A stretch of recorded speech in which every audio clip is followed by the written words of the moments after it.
Okay, in this video we're going to be talking about a caution of foundation design and also foundation drawing. So this is a caution that the structural designer or the substructure designer is actually going to take into consideration. But at times, if they do not see that the problem is occurring there, or somehow they miss that up, or any kind of situation may occur where they may not see that, or if you are someone who's doing the structural design as well as the structural detailing, then you can be cautious too.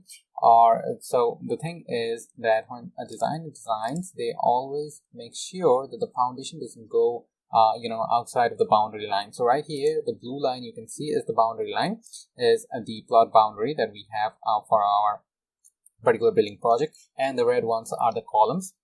So each column here will have a foundation. So for example, let's say that the designer has finally come up with a design for this column, foundation for this column that will have a 6 feet by 6 feet foundation. So this is okay because the foundation is actually within the property boundary. But for example, if the design is okay for a 6 feet by 6 or for a 8 feet by 8 feet, but the designer actually has designed an 8 feet by 8 feet for this particular column, and when you are doing the detailing and when you place the foundation for this column, you see that the foundation is actually going outside of the boundary.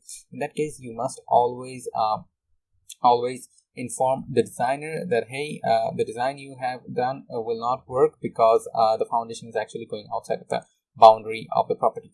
So that's a problem. That's a big problem. Usually designers are cautious of this, and they actually design foundations in a way so that the foundations are actually within the property boundary. For example, if they have to go for 8 feet by 8 feet, and if they do a concentric foundation here, they see that hey, it's going outside. In that case, they're going to cancel that and find another solution for that. For example, they can do an eccentric one.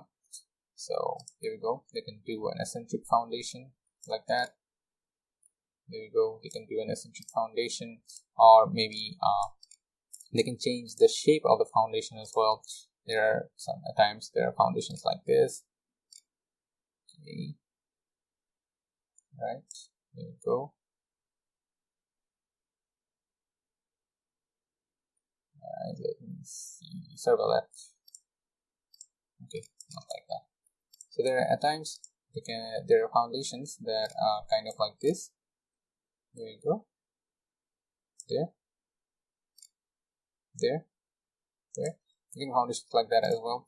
So these are the things that a structural designer will face. So our work is just to do the detailing here. So we'll be able to easily do the detailing because we'll just have to draw up some foundations using the rectangle command and then place them as the designer suggests us to place them.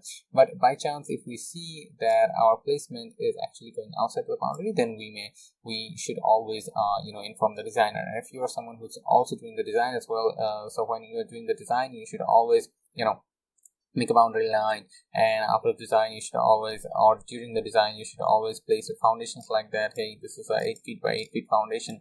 Let me see if I place it here, does it go outside my boundary line? Okay, it does not go outside my boundary line. And here, hey, I'm doing a 10 feet by 10 feet foundation right over here. Looks like it goes outside the boundary line, so I cannot do a 10 feet by 10 feet like this. I'll have to change the shape, or I'll have to come with another solution that actually keeps the foundation inside of the property. Alright, so these are the things that you should be cautious about. Alright, so that is it for this video. Thank you very much for watching, and I hope you got to learn something new.